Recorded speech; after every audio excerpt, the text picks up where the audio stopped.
அடுத்து நம்ம பார்க்க போகிறது வாதம் 84 கண்டக்கிராகம்.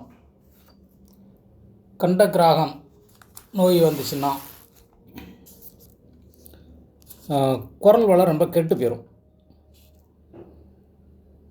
குரல் வளை வலிக்கும், அதாவது நொந்து போயிடும்.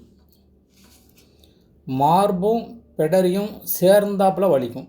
மார்போட முன்பகுதியிலேருந்து பின்னால் வரைக்கும் பெடரி வரைக்கும் வலி அதிகமாக இருக்கும்.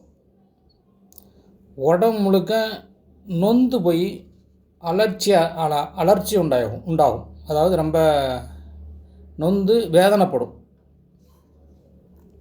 சுவாசம் ஒழுங்காகவே நடைபெறாது. சாதாரணமாக போகும், பெருசாக போகும், சின்னதாக போகும், திரும்ப பெருசாக வரும். அப்படி மாறி மாறி சுவாசம் இதாகிட்டே இருக்கும்.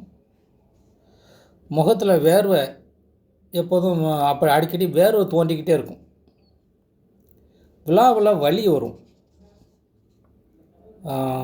சாப்பாட்டில் உணவில் விருப்பமே இருக்காது. இந்த மாதிரி பிரச்சனை இருந்துச்சுன்னா வாத நோயில் கண்டக்கிரகம் அப்படிங்கிற நோயின்னு அர்த்தம்.